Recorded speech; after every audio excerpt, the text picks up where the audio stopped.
Good morning, good afternoon, good evening, everyone. My name is Matias Quintana, and I'm a PhD candidate at the National University of Singapore. And it is my great pleasure to present you my PhD work to everyone via this virtual way. Today, my topic is cohort-based personal comfort models for HVAC occupant-centric control. For the audience familiar with the built environment, I believe you have all read this sentence. You even probably used it yourself on your own research papers. Truth be told, it is an important statement, but I think sometimes it lacks context. How do we exactly get to this number?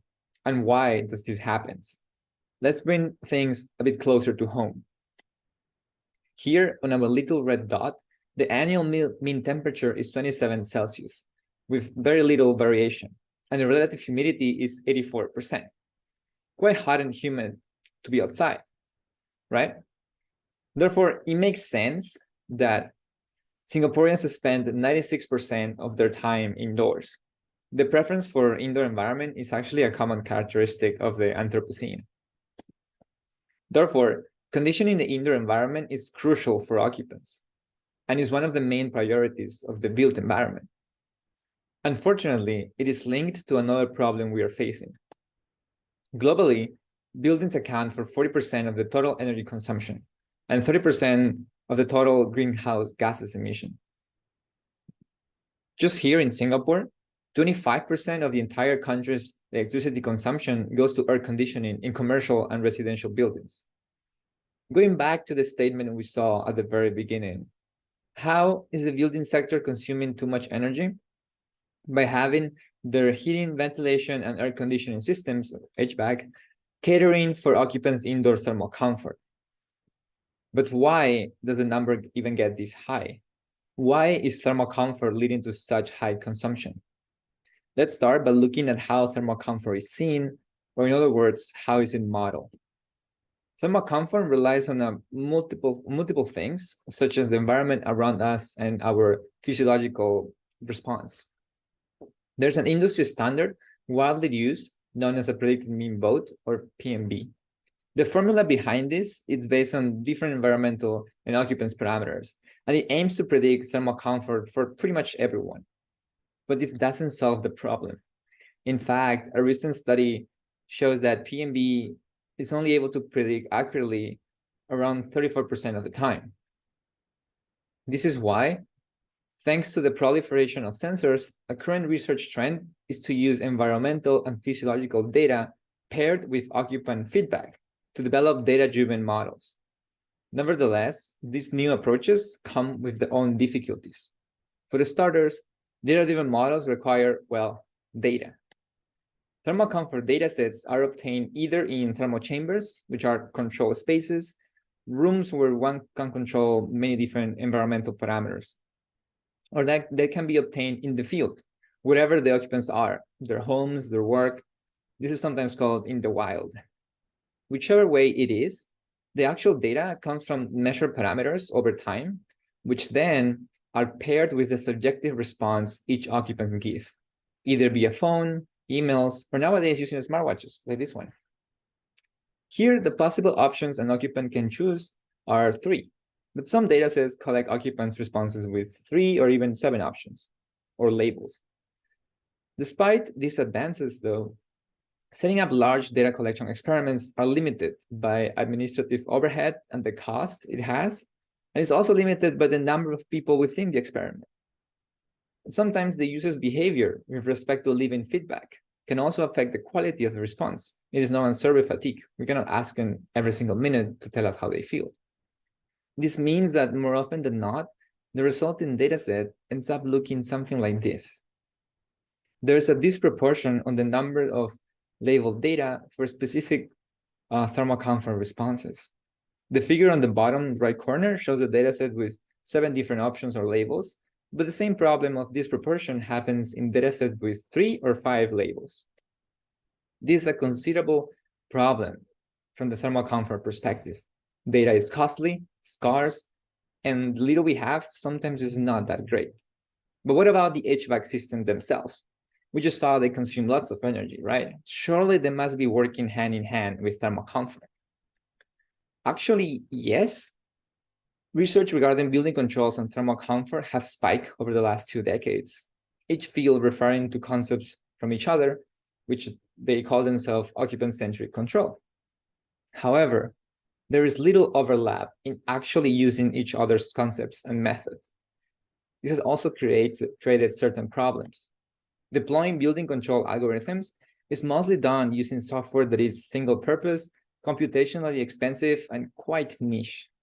While these softwares excel at what they do, overall standardization and benchmarking of different strategies is hard. And sometimes they can be seen as gatekeeping this side of the research community. Besides this, the control problem rarely incorporates occupants' data or their feedback as part of the optimization task. Even the metrics used for thermal comfort are based on fixed values rather than occupants' data. This creates another problem, but this time from the building control perspective. So to recap, there are 2 problems in our field, among many, and they are related to each other: thermal comfort data collection and modeling, and occupant-centric building control. From these 2 is where I went on and found research gaps and challenges. More specifically, I found 3 challenges. Challenge 1, data availability. Collecting real-world thermal comfort data is costly and time-consuming. Therefore, collecting large datasets is sometimes not really an option, and this complicates things for data-driven models. On top of that, the data we are able to collect is most of the times imbalanced. There's a lack of scalable methods to first collect comfort data and methods to handle these imbalanced datasets. Challenge number 2, thermal comfort modeling with limited data. Since we just saw datasets are limited in size, existing approaches group all occupants to build one single model. It's like considering everyone is the same occupant to maximize the available data. But this doesn't consider the diversity of occupants' responses and preferences. In the other direction, personalized models, or one model per person, requires data from each person, and sometimes that can be unfeasible to obtain. There's a lack of methods that bridges this gap of generalization and personalization. And finally, the thermal comfort evaluation in occupant-centric control. As we saw a couple of slides before, control strategies are implemented using complex software that hinders a proper benchmark across methods. While doing this modeling, occupants' feedback and their data are not used, which in turn is reflected in how thermal comfort is evaluated. They are treated as if everyone reacts the same way to the environment. Based on these challenges, my PhD work answers the following research questions. Research question number 1. Generally, more extensive and diverse datasets leads to higher prediction accuracy. Therefore, is it possible to overcome the data imbalance nature of field experiments thermal comfort datasets using a tailored data augmentation technique and improve the prediction accuracy? Then, assuming occupants can be grouped in clusters or cohorts based on some information, can thermal comfort models based on these groups outperform personal comfort models using the same input parameters in terms of prediction accuracy and data requirements? And finally, can building control strategies be benchmarked in a scalable and reproducible way without the need of complex software, using empirical data from occupants and an evaluation metric that considers the occupant's feedback instead of traditional comfort metric like temperature ranges? To properly answer this, I divided my PhD work into 3 phases. Phase number 1 will focus on the data augmentation and the methods to address this disproportion in labels. Phase number 2 will look for a middle ground between generalization and personalization by focusing on occupants' preferences and their similarity. And finally, phase number 3 will cover a scalable, standardized way to model occupants so that the real feedback is used for evaluation and benchmarking between different control strategies. Now, across all these phases, I kept certain research design choices. I used public thermal comfort datasets to evaluate all my developed methods.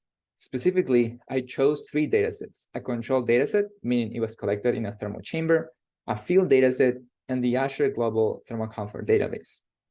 Each dataset has different number of labels, as you can see on the slide. These are the number of possible values an occupant can respond. In all cases, the data consisted of a fixed set of features, environmental and physiological, as well as the occupant's response. The field dataset is the one consistently used throughout the research questions. It consisted of 20 participants given subjective thermal preference responses via smartwatches over 6 months. As for evaluating the different models that are trained on these datasets, I use the F1 microscore. In these scenarios where the prediction is guaranteed to be exactly only 1, meaning we assume an occupant can be feeling that they prefer warmer and prefer no change at the same time, this metric can be seen as accuracy. Ranging between 0 and 1, the higher the better. Finally, I compare each of my developed methods with both the respective industry standard or traditional methods, as well as top-performing models in the respective context. Now, without further ado, I'll explain how I answered research question number 1. Let's look again at the field dataset I just showed you. In order to tackle the lower number of data points for label prefer warmer and prefer cooler, machine learning methods, specifically generative models, are commonly used to generate synthetic data. In the last few years, models based on generative adversarial networks, or GANs, have produced good results, generated synthetic data. Based on these methods, I developed a model I call ComfortGAN. ComfortGAN is able to take in the dataset on the left and generate synthetic data that is realistic enough such that it resembles real data. By combining synthetic and real data, a new dataset, the one on the right, has the same number of data points for each comfort response or label. Now, augmenting dataset is not done just for the sake of having more data. It's just a means to an end. For this research question, I augmented data with the aim of improving thermal prediction accuracy. Here's a common modeling pipeline that thermal comfort researchers follow. I evaluated the usefulness of adding synthetic data right in here to see how good a prediction model can get if it's trained on synthetic data. This is called calculating the machine learning efficacy. I did this by inserting the augmentation process right here in the middle. That way, a balanced data set, meaning it has both real and synthetic, is used to train a classification model. For benchmarking, I chose 2 traditionally used statistical methods, the algorithm known as MODE and ADASIN, and a baseline scenario of just using real data, no generated data at all. Another 2 top-performing GAN-based models from the literature are chosen as well. Since I am only changing the augmentation model and keeping the same classification model, the differences in accuracy are from the effect of using synthetic data as part of the training data. Here is the thermal comfort prediction accuracy based on synthetic data coming from different augmentation models. ComfortGAN is highlighted in a red box. The dataset used are the ones introduced before in slide 14. We can see all GAN-based models outperform the traditional models, and ComfortGAN, my approach, outperforms all of them. The increase is much more noticeable on the Azure Comfort database. The dataset on the right, that one it shows a 17% of improvement compared to not using synthetic data at all. Now, given the differences in the number of labels, I wanted to see what happens if I remap and reduce the number of options to 3 labels. After reducing the number of labels, only the first and the third dataset, only for the first and the third one actually, the increase of performance respect to the baseline is not as high as it was before. For the comfort database, the one on the right, this increasing performance went down from 17 to just 2%. This is in fact because the baseline has already improved. When there are fewer labels to worry about, using synthetic data and real data increases prediction accuracy. It's not as much as compared to when there are more labels. In summary, I showed that using synthetic and real data does in fact increases prediction accuracy, mainly by using my model named ComfortLearn. But ultimately, whether you need to augment data or not depends on the context. I tested that when the number of labels are high, perhaps you really want to model the different nuances for each comfort label, augmenting data helps more. On the other hand, if the prediction model is going to be used as a feature or a signal for other tasks like control, 3 different labels can be enough. And augmenting data should not be a priority since the benefits are marginal. Let's transition to research question number 2. Here's an overview of the traditional frameworks to model thermal comfort. The PMB and adaptive models were formulated based on data from a pool of people with the goal of estimating thermal comfort for pretty much everyone. We can call them population models. On the other hand, a couple of years ago, a new paradigm was introduced. Personal comfort models aim to predict thermal comfort for each occupant based on that occupant's data. That way, individual preferences are taken into consideration. Up to this point, sure, each framework has their pros and cons.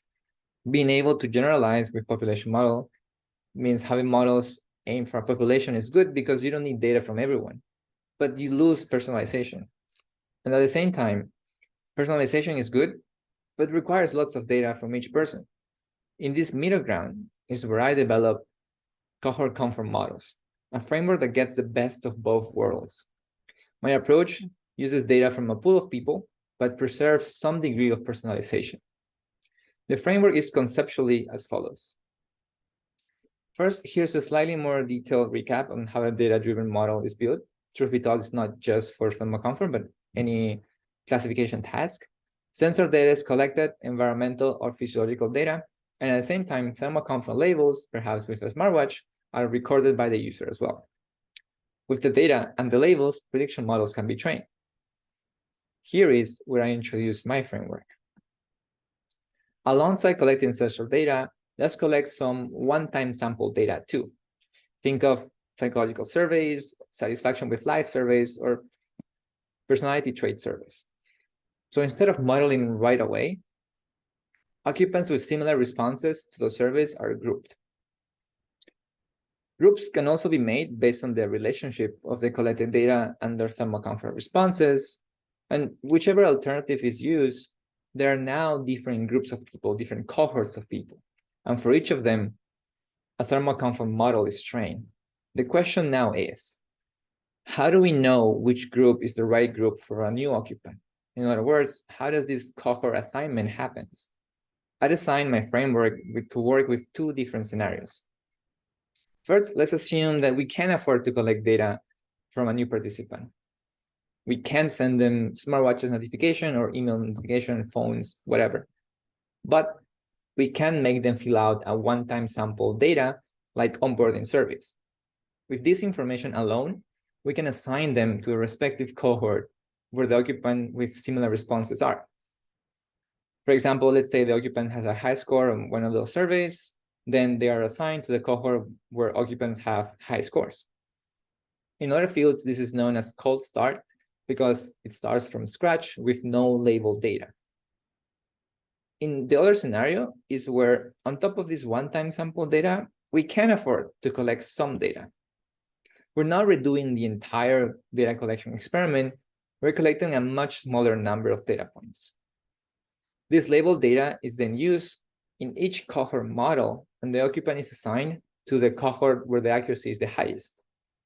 For example, if there are 2 cohorts, and with the small amount of data that we have from the occupants, cohort 1 has a higher prediction accuracy, the occupant is assigned to this cohort. On top of that, the collected data can be used to fine-tune the respective cohort model if we want to. This is known as warm start because some amount of data is used.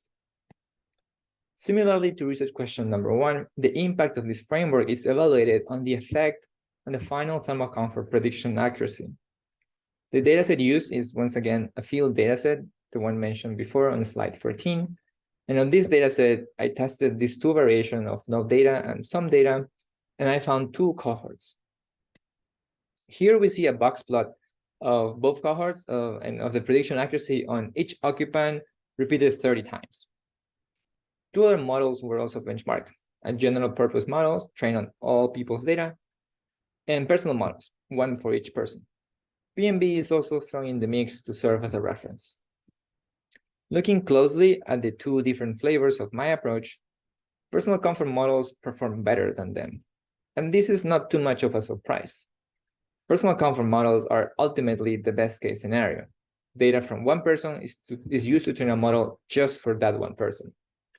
A more interesting and valuable insight, though, is that cohort models' accuracy are just as good, if not better, than general purpose model. But that is not all. General purpose models were trained on all available occupants. If there were only 4 occupants, all of their data were used to train this model. Whereas cohort models only use their respective cohort's data. So if each cohort require at least half of the training data to achieve the same, if not better, accuracy. So in summary, cohort models bridges the gap between generalization and personalization. It allows the thermal comfort prediction accuracy to be just as good, if not better, than general purpose models. And it achieves this with a fraction of the original data. Overall, my framework shows some degree of personalization that can be done without requiring data from every single occupant. Now let's talk about the last research question. Regarding the goal of reducing energy consumption and maintaining occupants comfortable, reinforcement learning have shown promising results lately. However, as I mentioned at the beginning of the presentation, comparing the different control strategies is hard, in part because the buildings are modeled using specific software that is computationally expensive and sometimes act as gatekeepers for other researchers. Lots of time can be spent in this simulation software, tweaking building details. And on top of that, occupant data is rarely used in the control problem formulation.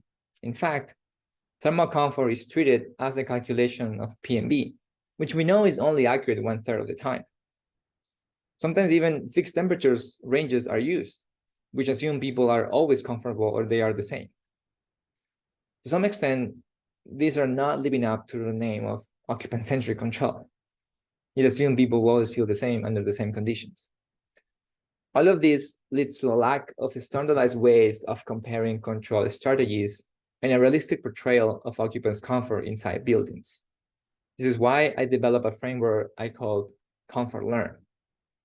ComfortLearn is a framework that uses agent-based modeling to simulate occupants based on real data. The empirical data is once again measured data paired with thermal comfortators.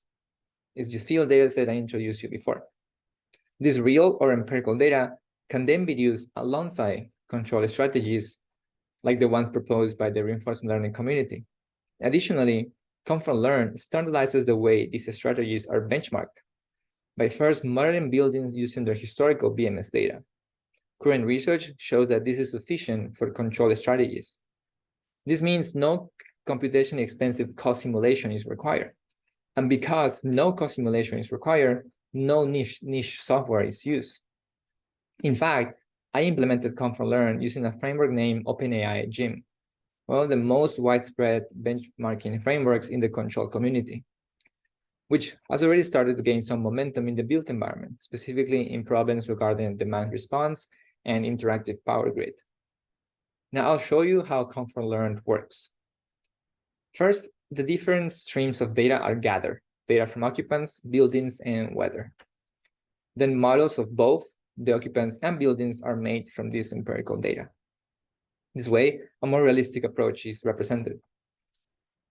Finally, the setup is ready to simulate different control strategies. This is a simplifying framework compared to the other intensive simulation tools and software. Here, empirical as-is data is used for a more down-to-earth analysis. But I want to emphasize the key contribution here, how to model occupants based on their empirical data. Agent-based modeling, it's all about generating virtual entities, in my case, occupants, as autonomous beings that have certain behaviors and states. That way, by generating different types of them, their effect on bigger systems or contexts can be understood. In the context of building control, I chose their behavior to be moving within different buildings, rooms, or zones. Then their state is the actual thermal preference response obtained from an empirical dataset. To properly keep track of the preferences over time, I chose to use the exceedance cumulative index as an evaluation metric. This metric has been used before in lightning control, and it satisfies the guideline requirements set by the occupant-centric control community. The value is calculated by dividing the time spent in uncomfortable conditions by the actual time the occupant was in set conditions. Now, let's dive into how the empirical thermal comfort data is being used. Here's a density distribution of thermal preferences. It comes from the field data set before. And although by now we're all aware of the different factors that affect thermal comfort, I chose to use a distribution over indoor temperature since it's a parameter that can be easily obtained the most from most, if not all, buildings without any sensor, and it does a higher importance in thermal comfort. While I can generate different virtual occupants from this distribution, the benefits of agent-based modeling is to generate virtual agents that are somehow different. For this, I introduced a setting named tolerance. Here, tolerance is not a generalization of occupants' preferences. The term is more like a knob that helps adjust the different density distributions. The value is based on the number of thermal preferences responses that are no change or comfortable, the green line in the figure, divided by the total responses. So for example, let's say I want a density distribution where the no change thermal preferences are 60% of the total available data from each occupant. This will mean a tolerance of 0.6, and it will generate the distribution plot you can now see on the right. This now gives us the opportunity to have different profiles from which we can generate different virtual entities. For example, if the indoor temperature of the room is 28 Celsius, virtual occupants assigned a tolerance of 1 will get a thermal preference likely to be no change, based on a weighted sample on the left figure. On the other hand, looking at the figure on the right, virtual occupants assigned this tolerance of 0.6 will likely get a preferred cooler preference label. Finally, I tested this new framework with a case study. I chose 2 different zones on an educational building, 2 rooms in SD4 and SD2 respectively. Zone 1 is a room that has ceiling fans and a higher set point, and Zone 2 is a room that doesn't have fans and have a lower temperature set point. On the right, there's 1 week worth of their historical indoor temperature. The color bands for each zone are plus and minus Celsius from their respective set point. In most occupant-centric control problems, these bands are called comfort bands, meaning that as long as the indoor temperature is inside these bands, occupants are assumed to be comfortable. So by that definition, I found that 93% of the time, between 8 a.m. and 5 p.m., occupants are comfortable in both rooms. But that is not entirely realistic, right? So for a more realistic rule, I use ComfortLearn on this exact same scenario. I generated 10 virtual occupants based on different thermal preference profiles with the empirical data collected before, and the data was collected in the same climate of these buildings resides. First, all occupants moved to Zone 1 alone, and then the process was repeated when occupants moved to Zone 2.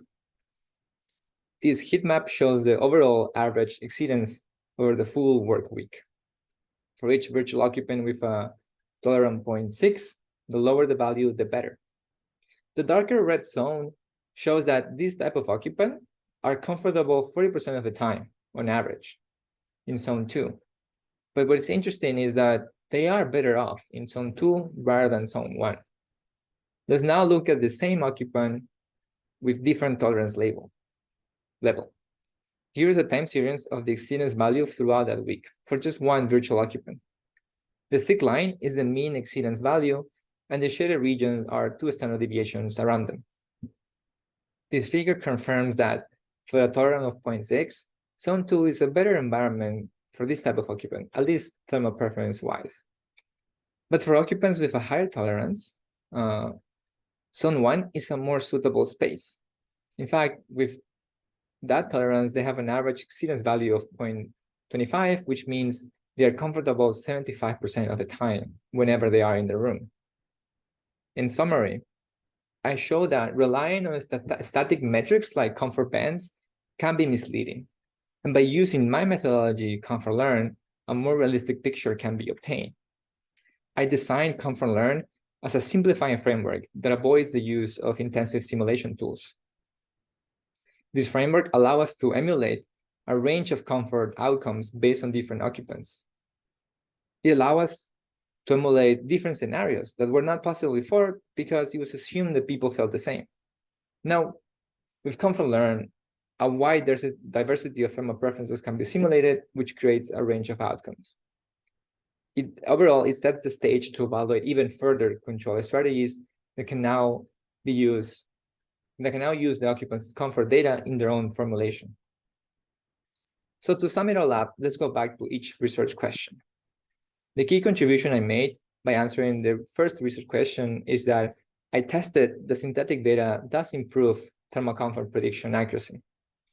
I developed ComfortGAN, a data augmentation method for thermal comfort datasets that outperform what is currently being used.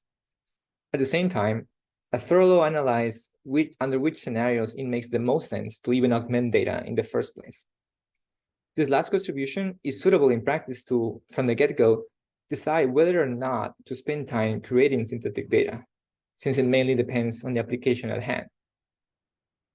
As for the second research question, I developed cohort comfort models, a new framework for data-driven comfort modeling.